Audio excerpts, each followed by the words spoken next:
Talk Radio. Captivating, campaigning, controversial. Powered by common sense. May cause mild irritation. The word on the street. Standing up for the little guy. Rewire your thinking. Talk Radio. Women, children, innocent people are being bombed to death in Ukraine as the Russian advance continues. That's what I call an emergency, but the middle classes are still sticking to what they think is the world's real emergency right now, and that's climate change. Let's go over to the head of Young Voices UK, Jason Reed. Good evening, Jason. Good evening, Kevin. Now, get yourself a handkerchief ready because you might get a bit emotionally overcome. I'm going to read to you Gary Lineker's important tweet today. I know these are scary times for other reasons, but for crying out loud, we need to act now on climate change to avoid catastrophe. This was in response to a UN report snappily called the Intergovernmental Panel on Climate Change, and it says that unless we act right now, we are in serious trouble. So they're not interested in Ukraine, the clear and present problem for the world right now. They are still sticking to climate change. It is this kind of luxury middle-class thinking that makes people like Putin think the West is ripe for the taking, isn't it? It is absolutely incredible that people like Gary Lineker are speculating about what might or might not happen with the climate 40, 50, 60 years down the line when there is such a real emergency humanitarian disaster going on in Ukraine right now. We've seen so much footage, so many photos of apartment blocks where civilians live, reduced to rubble, destroyed and brought down into nothing. And yet Gary Lineker thinks that we should be talking about wind farms and solar panels and presumably reusable bamboo toilet paper. I mean, give me a break. It's just ridiculous virtue signaling. It's so self-absorbed. And crucially, it doesn't help anyone but Gary Lineker. He's doing this for himself. He's doing it for attention. He's doing it to look good because, frankly, he doesn't care about what happens to anyone else. It does bring into sharp focus the definition of the word emergency. I'll hand it to the climate change nuts that one of their cleverest moves was to add the word emergency to climate change. So it gave the whole thing a sense of tremendous urgency. It isn't an emergency. Even they concede if anything terrible even begins to happen, it'll take at least 10 years. I've never heard of an emergency that happens 10 years hence. So it was a clever move by them. But now we have a serious emergency in Ukraine. You realise that the climate change enthusiasts' usage of the word emergency is linguistic inaccuracy. Ukraine is an emergency. Whether or not the global warming takes effect is not an emergency. Do you see what I'm saying? It's clear that climate change is a real issue that we need to do more about, but it is also clear that it's not an emergency. And this kind of alarmist rhetoric doesn't help anyone. They want us to believe that the world is going to explode into a big fireball within the next few years, and we need to be worried about that. As it happens, in the past few days, the chance of the world exploding into a big fireball has gone up. But that's nothing to do with climate change. That's because of the risk of nuclear war with a despotic madman with his finger on the big red button. There is and that. So it's There is that. You're absolutely right. All this, we need to act now to avoid catastrophe. And maybe after that we can take a look at what Vladimir Putin's up to, bombing the hell out of innocent people in Ukraine. It does defy belief. The climate change lobby is leading the world into more and more absurd decisions. Look at Germany. It had to be dragged kicking and screaming into the West's bid to thwart Vladimir Putin because it gets 98% of its gas from Russia. Yeah, we get 3%. So these are ridiculous decisions that have been made. And the one I want to talk about right now in terms of the climate change emergency and how we could help it, we could start fracking right now because we've got 100 years worth of shale gas beneath our soil here in Britain.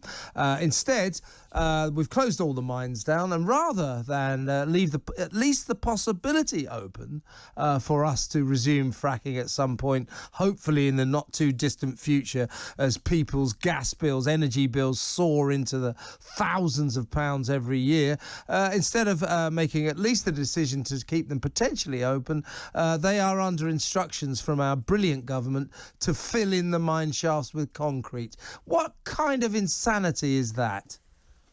Despite whatever the virtue signalling celebrities might say, we are years and years away, if it ever happens, from being able to rely on renewable energy. And so the choice we face right now is not between Russian gas and some organic, peaceful nuclear energy future. The choice we face is between Russian gas and British gas. And it's absolutely bonkers that we are not using the gas that we have literally underneath our feet to offset the energy crisis, if nothing else, with the cost of living crisis. Of course, Gary Lineker isn't interested in that, because if energy prices go up and your utility bills go up, Gary Lineker earns £2 million a year. He won't care if his utility bills go up a little bit. But the struggling single mother who is trying to feed a family of four, trying to make ends meet, will care very much when her utility bills go up. And so it's exactly as you say, it's a luxury, middle class, liberal metropolitan elite bubble that these celebrities live in. And it's only possible when you live in that privileged bubble to have this kind of simplistic view of the world and to do this virtue signaling on Twitter and then have your legion of fans tell you how brave you are and how important it all is without any resemblance of what's actually going on in the real world. What exactly is the worth of a eco-green paradise when it plunges millions of people into abject poverty? Now, one of the things that Boris Johnson has been saying, I mean, my point here, Jason, is I think some of these politicians, these eco-virtue signalling politicians, actually convince themselves that there's any sense at all in what they say. As you quite rightly say, the idea that we're going to get to carbon net zero by 2050 is just a fantasy. It's not going to happen. And by the time we get to about 2035, no one will care anymore. Boris Johnson will be dead. You know, it's a stupid thing to commit this country to, because it's not going to happen. But he does believe renewables are the future, even though they never can be in this country. We'll never be able to power this country through sun power and wind power because we don't have the right weather for it. He actually said that he wanted to help the East, the countries surrounding Russia and Ukraine, from Russian aggression and from their dependence on Russian gas, by teaching them all about how wonderful renewables can be for them, how that will free them from the shackles of Russian gas. It won't. I mean, they have even less sunshine in those countries than they do here. It's an absolute madness that these politicians are gripped by. You're absolutely right. There is no sense, there is no logic in this kind of virtue signalling and leftist lobbying on environmental issues. And even if a literal war breaking out in Europe isn't enough to convince the likes of Gary Lineker that they might need to rethink their position, then nothing will be. I would like to see Gary Lineker go on the ground in Ukraine and speak to a mother who's just lost her son fighting against Russian invaders and tell her, don't worry, we're going to put a windmill in your back garden and we'll fit a heat pump so that you can reduce your carbon footprint, and see what she has to say about that. He's just completely out of touch with reality, as they all are. But the one small semblance of reality in Boris Johnson's life is that ever since he's been in big trouble, and we're going back to November with the Owen Paterson saga, followed, of course, by Partygate, he's been in a world of trouble for, what is it now, 3 months getting on. And ever since he first got into trouble with Owen Paterson, he's never once mentioned his green dream. Funny that, isn't it?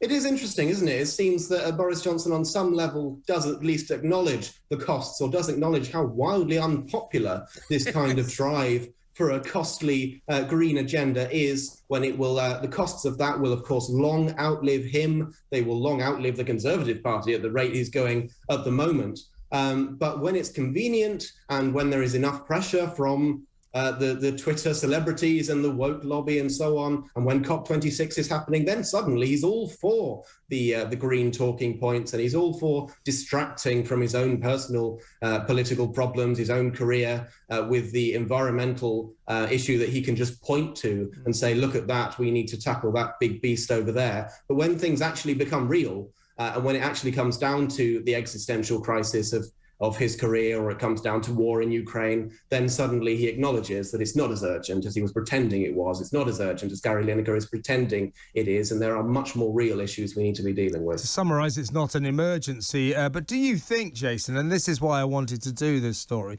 and we're going to do a story about wokery in a minute, I just think that people like Vladimir Putin and Xi Jinping in Beijing, they look to us and they think, look at those idiots, look what they're doing with their energy policies, while we go, oh, carbon net zero, heat pumps for all, oh, get insulated. Xi Jinping has got 1,082 coal-fueled power stations, and he's building 300 more. Same kind of deal in Russia. They're full of coal-fueled power stations, and they could give a damn, a rat's backside about climate change, and they're laughing at us because of our policies. You get very cheap energy, by the way, in Russia and China for those very reasons.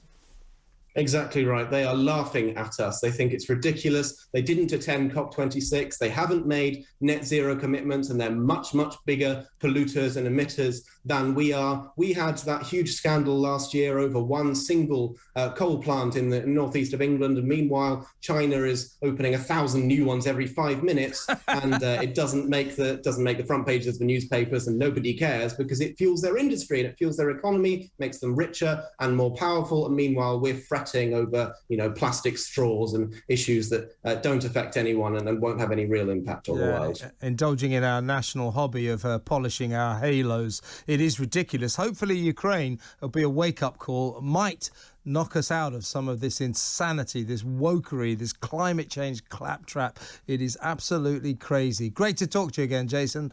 Let's talk again soon. That's Jason Reed, head of Young Voices UK.